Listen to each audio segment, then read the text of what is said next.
हाँ चलो। Hello guys. Today I'll teach you chemistry of class 11th. The topic and chapter the structure of atom. What the chapter?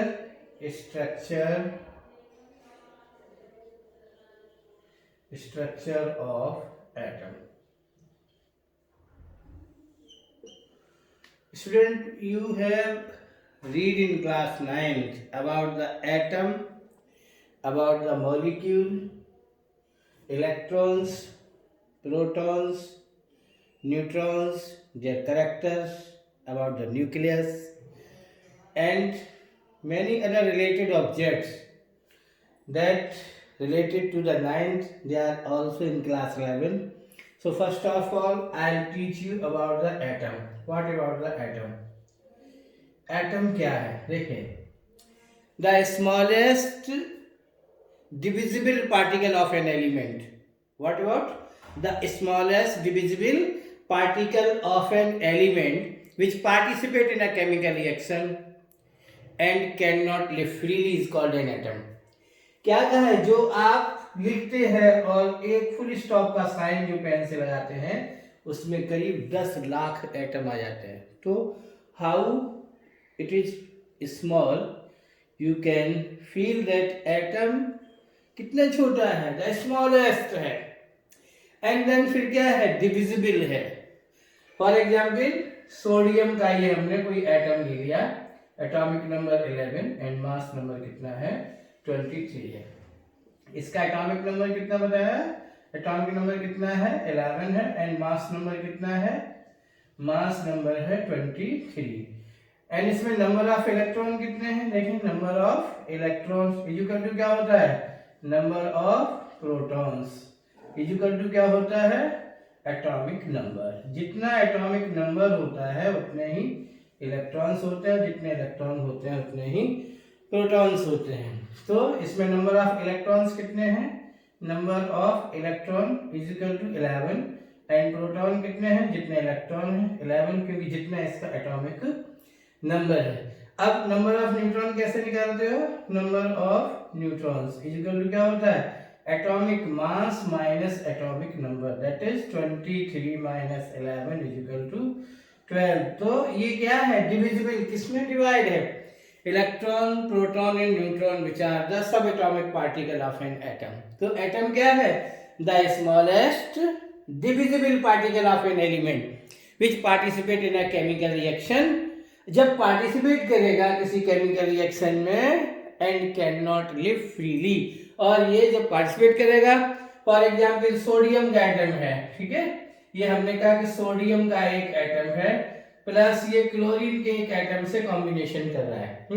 Sodium के outer most shell में कितने electron हैं? 1. और chlorine के outer most shell में कितने इलेक्ट्रॉन होते हैं? 7. अरे एटॉमिक नंबर उसका 17 है, 287. तो ये क्या करेगा? अपना एक इलेक्ट्रॉन क्लोरीन को दे देगा, यहाँ आ जाएगा. ये क्या इंप्लाई करेगा? ये इंप्लाई करेगा कि सोडियम ने इलेक्ट्रॉन दे दिया, क्लोरीन ने एक इलेक्ट्रॉन ले लिया. ये देखिए, ये इंप्लाई करेगा कि सोडियम ने एक इलेक्ट्रॉन दे दिया, इस पर एक पॉजिटिव चार्ज आ गया 2,8. अब इसका इलेक्ट्रॉनिक कॉन्फ़िगरेशन रह गया. प्लस क्लोरीन ने क्या किया? एक ले लिया 2,8. अब 8 हो गया, इसका 7 था क्योंकि इसने एक इलेक्ट्रॉन ले लिया. इलेक्ट्रॉन पे नेगेटिव चार्ज होता है. तो अब ये क्या है? इनके बीच में क्या लगने लगा? एक फोर्स ऑफ अट्रैक्शन लगने लगा. क्या लगने लगा? फोर्स ऑफ अट्रैक्शन, जो क्या करेगा? which binds them together, जो इन्हें बांध देगा और ये क्या बना देंगे? NaCl बन जाएगा. तो एटम जो है फ्रीली नहीं रहता. देखिए, पार्टिसिपेट करता है केमिकल रिएक्शन में. तो what about the atom? The smallest divisible particle of an element which participate in a chemical reaction and cannot live freely is called an atom. अब बात आती है एटम के बाद मॉलिक्यूल के बारे में, ठीक है ना? What about the molecule? तो मॉलिक्यूल क्या है? देखिए, ये भी स्मॉलेस्ट है. मॉलिक्यूल क्या बनाना है हमें? मॉलिक्यूल. तो व्हाट अबाउट द मॉलिक्यूल्स? देखिए, ये भी क्या है? या मॉलिक्यूल कह दो.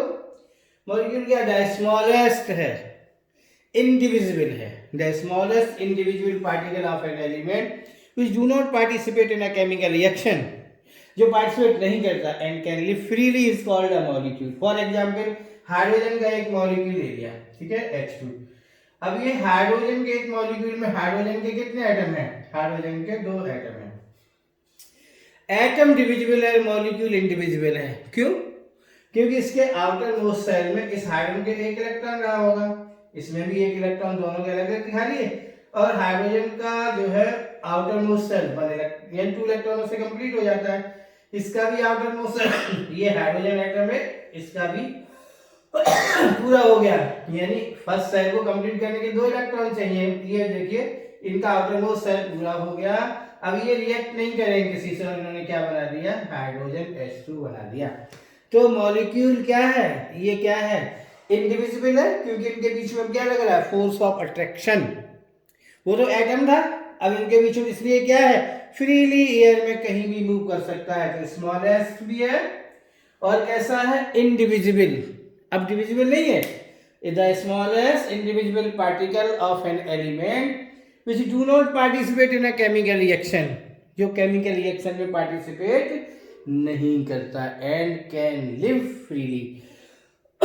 तो कोई भी आपसे अगर पूछता है कि what is the difference between an atom and a molecule, तो एटम है, इधर हमने ले लिया मॉलिक्यूल ले लिया, ठीक है। तो क्या डिफरेंस है दोनों में? एटम क्या है?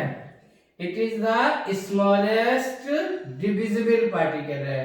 क्या है? Number 1 it is the smallest divisible. ये क्या है? It is the smallest individual particle of an element.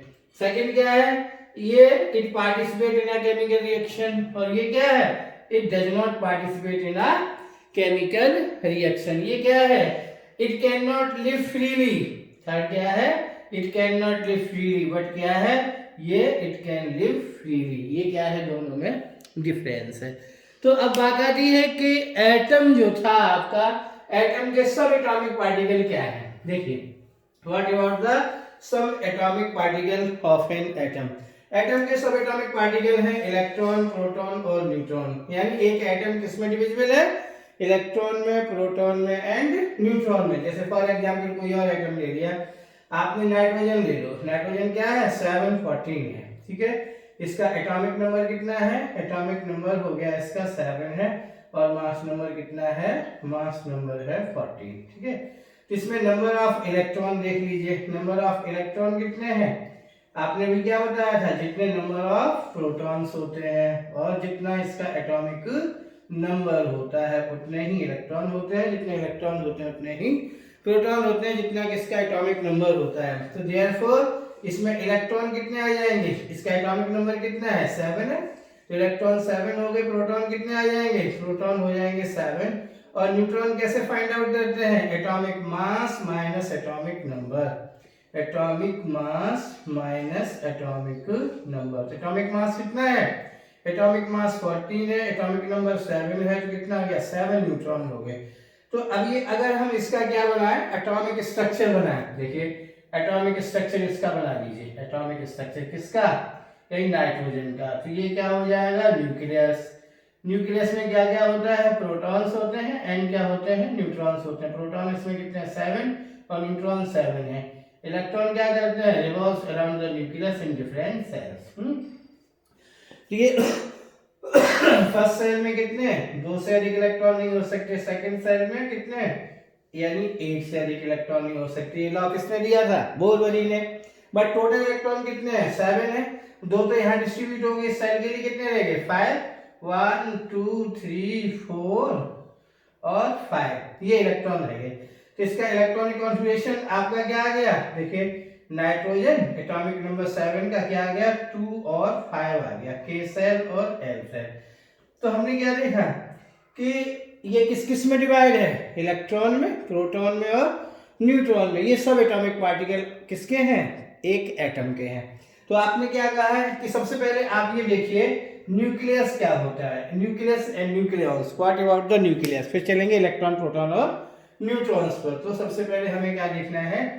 Nucleus देखिए, व्हाट अबाउट द न्यूक्लियस, बता सकते हैं हम न्यूक्लियस के बारे में। देखिए न्यूक्लियस क्या है, द सेंट्रल पार्ट है। ये देखिए what about the nucleus,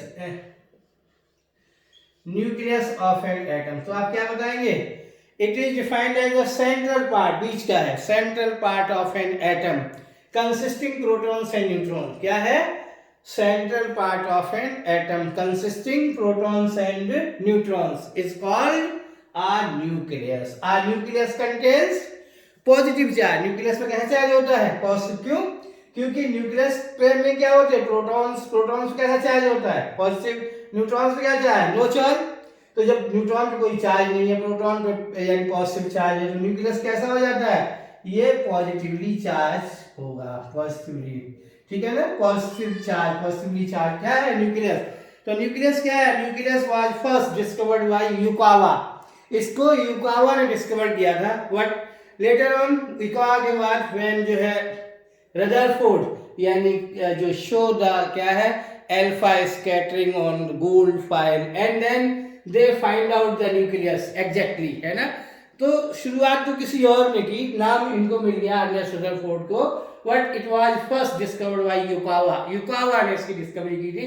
and later on when Rutherford, Ernest Rutherford did so many experiment, one experiment of alpha scattering on gold foil, then he observed that many particles that क्या है moves away from the nucleus, some are exactly go back round and then they find out there is something is just heavy particle, that is they reflect back. So yani then after he find out that there is a smallest yani nucleus containing positive charge, when alpha particle are the positively charged and they reflect back, then they find out that the nucleus is a positively charged. So अभी हम केवल इतना discuss क्या करेंगे कि nucleus क्या है, central part है of an atom consisting protons and neutrons.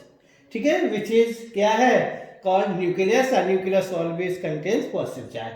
अब बात आती है, अगर कोई आपसे पूछता है कि व्हाट अबाउट द न्यूक्लियॉन, कि न्यूक्लियॉन्स क्या होते हैं। देखिए न्यूक्लियॉन क्या है, जो घर में रहते हैं वो घर वाले, बाहर रहते हैं बाहर वाले, दुनिया में रहते हैं दुनिया वाले, स्कूल में रहते हैं स्कूल वाले, तो जो न्यूक्लियस में रहते हैं वो न्यूक्लियॉन्स, है ना। तो आप क्या कहेंगे, proton and neutrons, protons and neutrons which are exist inside the nucleus, जो न्यूक्लियस के अंदर पाए जाते हैं, exist inside the nucleus are said to be nucleons. क्या कहलाते हैं, न्यूक्लियॉन्स कहलाते हैं। तो अब ये इसके बाद आपने क्या कहा है, what about the electron, proton and neutrons. Electron क्या है, प्रोटॉन्स क्या है एंड न्यूट्रॉन्स क्या है। इट इवन ये क्या है, बेसिक नॉलेज है, ये 9th में भी आपने पढ़ा है, 10th में भी समथिंग पढ़ा है। अब 11th में, 11th के बाद आगे जो है फर्दर एटम, मॉलिक्यूल, ये सब छोटी सी बातें हैं लेकिन इनका जान लेना बहुत जरूरी है। And then you will find out the electronic configuration. वही है 9th में भी आपने पढ़ा, फिर से 10th में पढ़ा, फिर से आप 11th में पढ़ेंगे। तो आपने क्या कहा, इधर देखिए इलेक्ट्रॉन्स क्या है, व्हाट अबाउट द इलेक्ट्रॉन्स।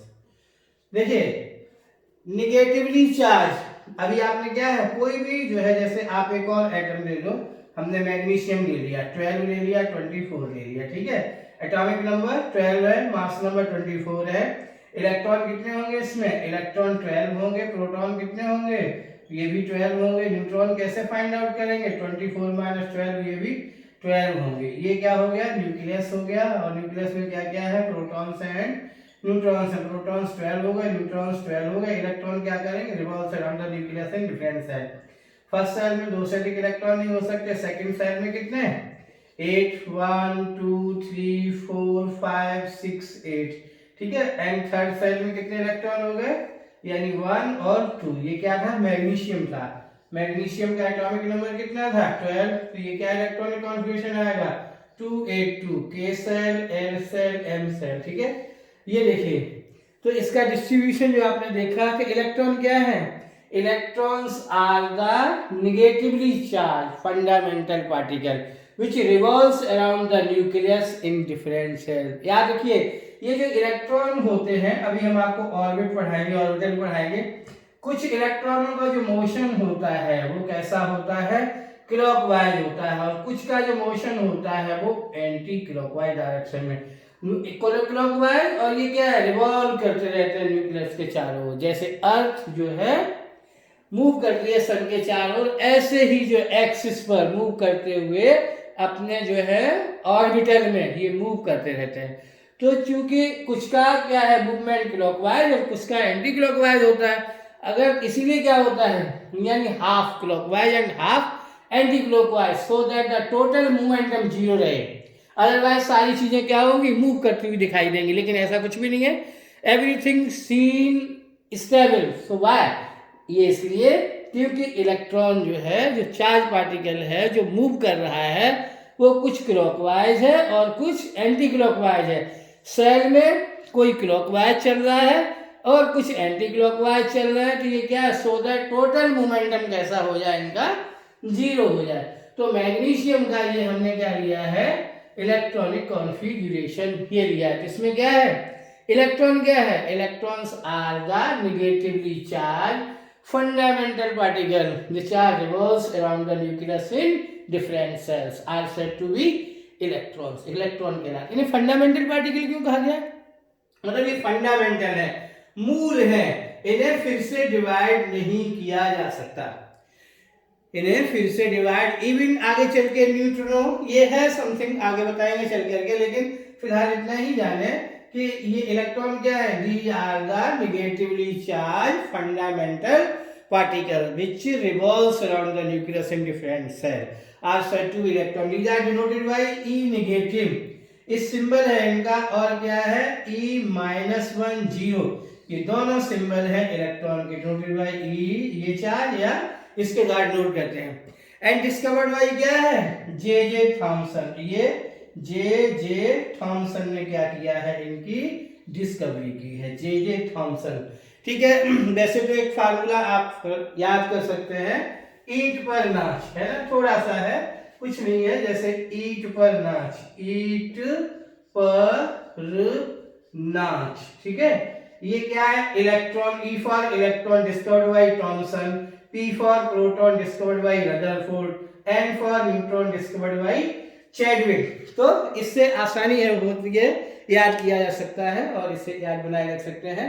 तो आज के इस टॉपिक में प्रोटॉन्स एंड न्यूट्रॉन्स पर डिस्कस करेंगे अब इसे नेक्स्ट क्लासेस में। ठीक है, थैंक यू।